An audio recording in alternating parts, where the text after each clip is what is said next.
tem uma grande demanda para conseguir clientes atuando como freelancer em TI. Então você acaba tendo um leque de atuação muito mais amplo, você não precisa atuar só com pessoas jurídicas, empresas, você atua também com pessoa física. Fala Guerreiro Jedi, professor Márcio Santos aqui, seja novamente bem-vindo ao Código CEO. E quando a gente fala do segmento de atuação como freelancer, a primeira coisa que vem na cabeça de quem trabalha no segmento de computação é trabalhar com programação. Só que a grande verdade é que você pode atuar como freelancer sem propriamente ser programador. Afinal de contas, a TI tem um leque de subsegmentos que não estão diretamente ligados à programação de sistemas e que você pode atuar tranquilamente como freelancer sem precisar ficar preso à CLT. Então a ideia desse vídeo é eu explanar alguns dos segmentos, desses segmentos que eu falei para você, quanto à atuação freelancer. É claro que no meio eu vou acabar falando da parte de sistemas, afinal de contas, o foco desse vídeo é falar de freelancer em TI. E um dos segmentos que está embutido dentro da TI é justamente a parte de programação. Então, um dos que eu vou falar, obviamente, é esse. Só que você vai ver outras várias opções que você pode optar por seguir atuando como freelancer dentro da TI. Aí, detalhe, eu falo muito mais sobre isso lá nas minhas redes sociais. Se você ainda não me segue, tá marcando bobeira, o endereço está aqui na tela e também na descrição desse vídeo. Me segue lá, com certeza vai ser muito útil e vai agregar muito ao seu conhecimento enquanto profissional de computação. Então bora lá, sem mais delongas, primeiro segmento. Obviamente, vou falar de sistemas. Parte boa de você atuar como freelancer no segmento de sistemas de programação é que você consegue atuar, obviamente, aí de dentro da sua casa. Você não precisa de um espaço físico muito grande para que você consiga atuar como programador.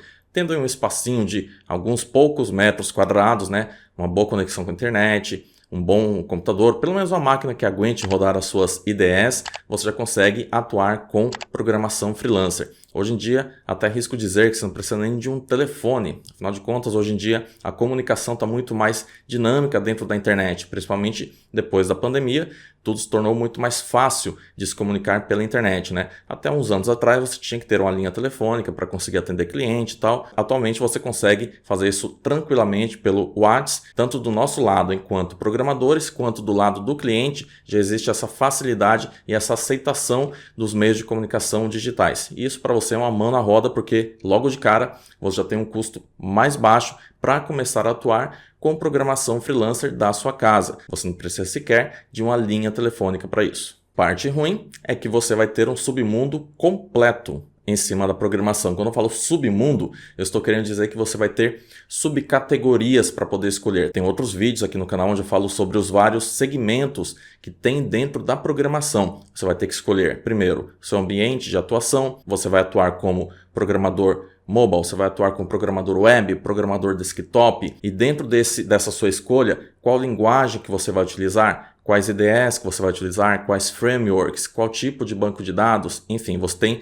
uma vastidão tão grande de opções que isso pode acabar deixando você um pouco preso nessa escolha, porque você vai ter tantas opções que você não vai saber qual que é aquela melhor a seguir. E por isso que eu te recomendo que, se você ainda não é inscrito aqui no canal, já se inscreve agora, porque aqui eu sempre dou dicas para programadores, mostrando quais as melhores opções dentro da programação para que você faça a melhor escolha de forma assertiva.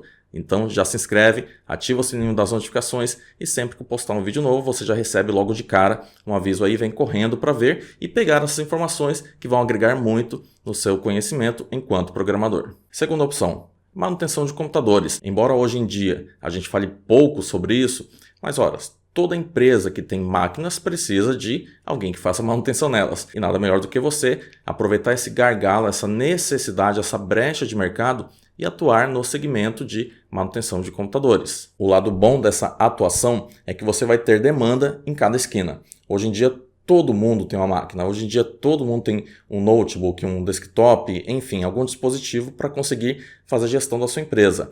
Então, você não vai ter dificuldades em conseguir clientes. Parte ruim é que você vai meio que acabar fazendo serviços que não estão diretamente ligados à parte computacional. Por exemplo, você vai ser visto como o cara que arruma o computador, mas também arruma a impressora. Você é o cara que vai ser visto como o cara que passa o cabo de rede. Você é o cara que vai ser visto como o cara que arruma a cafeteira. Estou brincando, obviamente, mas só que sempre que tiver algum equipamento eletrônico, o cliente inevitavelmente vai olhar para você e vai falar, pô, aquele cara manja de informática, então ele deve saber mexer nisso, né? Daqui a pouco você está arrumando um ar-condicionado. Mas lógico, você fazendo um contrato bem amarradinho, tudo direitinho, tudo dentro dos conformes, colocando bem as limitações, é claro que o seu cliente não vai extrapolar. E se extrapolar, você puxa o contrato para ele e mostra que aquele serviço, aquela solicitação, não está embutido dentro do seu rol de serviços. Aí já que a gente está falando de atuação freelancer, algumas vezes por ano eu faço uma mentoria para freelancers de programação. Caso você tenha interesse em participar, tem um link aqui na descrição, também no primeiro comentário fixado. Caso a mentoria esteja fechada, vai aparecer um formulário para você se inscrever. E aí quando eu abrir essa mentoria novamente, você vai receber um aviso aí. E caso a mentoria esteja aberta, você está com sorte, então é só fazer a sua inscrição e ver o dia certinho de participar. É uma mentoria rápida, questão de 2-3 dias de encontro virtual, totalmente de graça, e você entende como que um programador freelancer consegue engatar de fato no segmento de programação, atuando a partir de casa e principalmente com um perfil empresarial, que é o programador freelancer que realmente fatura alto. Marca bobeira não dorme na selva, link aqui na descrição e no primeiro comentário fixado. Mentoria de graça, se inscreve aí. Terceiro segmento interessante para você atuar sendo freelancer em TI, infraestrutura. Parte boa, hoje em dia tudo está em rede, né? Seja rede cabeada, seja rede Wi-Fi, tudo está conectado. Então, profissionais de infra são muito demandados. Quando eu falo de infra, eu estou focando muito mais na parte de conectividade entre máquinas, tá bom? Então, você pode muito bem ser um especialista só na parte de redes. E isso daí tem um segmento muito amplo para você conseguir atuar e isso é um lado extremamente positivo para você. A parte ruim é que você vai ter que ter um conhecimento muito profundo na parte não só de redes, mas também na segurança de redes. Afinal de contas, você vai ser o cara que vai configurar, além da estrutura mesmo de cabeamento, ou seja, uma rede sem fio, você vai fazer algumas configurações de segurança nos servidores. E isso vai acabar requerendo de você um conhecimento muito pesado. Caso você deixe brechas, você pode estar colocando o seu cliente em risco. E se essas dicas têm sido interessantes para você, cara, não marca bobeira, já clica aqui no curtir e assim o YouTube percebe que esse conteúdo é relevante e passa a entregá-lo para outras pessoas. Quarto segmento a atuar como freelancer em TI,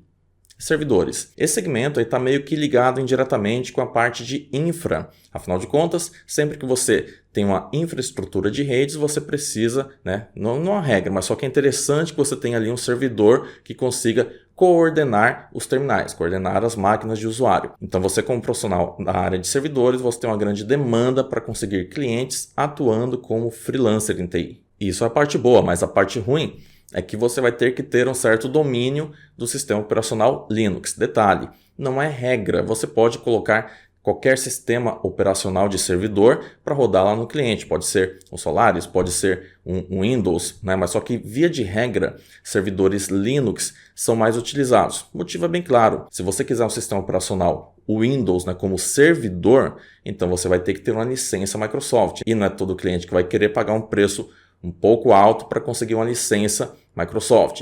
E aí você tem a opção gratuita, que é Linux. Só que Linux ele vai requerer um conhecimento um pouco mais profundo, porque geralmente as pessoas estão habituadas com o ambiente Windows. E aí chega no ambiente Linux, dão aquela escorregada, porque até o layout é diferente, a forma de lidar com partições de diretório é tudo um pouco diferente. Então você vai ter que ter um conhecimento bem profundo na parte de Linux para servidores e aí conseguir estar gerenciando os servidores de uma grande rede. Detalhe, você não precisa ter Linux em todas as máquinas. O seu servidor pode ser Linux e aí os terminais podem ser qualquer outro sistema operacional, como o Windows, que aí fica mais amigável lá para o cliente, mais amigável para o usuário final. Quinta opção para você atuar como freelancer em TI. Prevenção, ou seja, segurança. Quando eu falo de prevenção, eu estou falando ali não na parte de segurança propriamente quanto à infraestrutura. Isso daí é questão de redes, questão de servidor, é uma outra coisa. Estou falando de prevenção em computador de usuário final, de pessoa física, não estou nem falando de empresa em si. Muitas pessoas têm dificuldade com a parte de informática e manter os seus computadores seguros de vírus, de adware, trojans, enfim, qualquer malware. né? E esse tipo de pessoa é um cliente ideal para um contrato fixo mensal. Entenda o seguinte, a ideia de todas essas opções que eu dei para você não é você fazer o serviço e dar um tchau para o cliente. A ideia de todas as opções é você fazer um serviço e firmar um contrato fixo com esse cliente, de forma que você tenha uma renda recorrente. Já falei muito sobre questão de renda recorrente em outros vídeos aqui do canal. Dá uma verificada, estou deixando tudo aqui nos cards conforme eu estou falando e também na descrição desse vídeo. Confere porque são complementos para esse assunto. Então você acaba tendo um leque de atuação muito mais amplo. Você não precisa atuar só com pessoas jurídicas, empresas. Você atua também com pessoa física. E você começa a ter um rol de clientes bem grande, né? Cobrando um valorzinho que seja não muito caro, um valor acessível e você consiga ter ali uma renda crescente conforme você aumenta a quantidade de clientes. Parte ruim é que a lucratividade acaba sendo um pouco mais baixa. Se você for só o cara que vai cobrar um valor mensal para ficar dando esse tipo de suporte, né, você acaba cobrando um valorzinho que seja mais acessível, né? Isso daí você vai ter um lucro um pouco menor. E a parte ruim também, principalmente se o seu foco for atuar com pessoa física, é que a rotatividade de clientes é muito grande. Para pessoa jurídica, não. O cara ele fecha o contrato contigo lá de 1 ano e está tranquilo. Ele entende que ele precisa daquele serviço para a empresa dele funcionar e fluir de uma forma, da forma esperada. Mas uma pessoa física vai olhar e vai falar, poxa, mas só que minha máquina está 3 meses sem pegar nenhum tipo de trojan, nenhum tipo de vírus, tá rapidinha, né, não tá lenta, não vou continuar com o contrato lá com o ciclano não. Acaba fechando, né, ou melhor, encerrando o contrato contigo. Então você acaba tendo uma rotatividade de clientes muito grande, caso seu foco seja pessoa física. Mas se for pessoa jurídica, empresa, aí a sua rotatividade é menor e a sua lucratividade também é maior, porque você geralmente, para esse tipo de serviço, você cobra por máquina, né? E numa empresa você vai ter lá 10, 30, 50 máquinas. Para uma pessoa física vai ser 2, 3 máquinas para cada residência. Então o seu lucro acaba sendo relativamente menor. Mas não deixa de ser uma opção para você tentar explorar, pelo menos no começo, até pegar o jeito de como que a banda toca, como que o negócio funciona e aí passa a expandir isso para uma atuação a nível de pessoa jurídica, atuando diretamente com empresas. Não esquece, descrição tem um link da Mentoria Jedi, onde eu explico direitinho como que você pode se tornar um programador freelancer de perfil empresarial. Tá? O link na descrição, primeiro comentário fixado e estou deixando esses 2 vídeos aqui do lado. Confere que são complementos desse mesmo assunto. Fechou? Grande abraço e que a força esteja com você.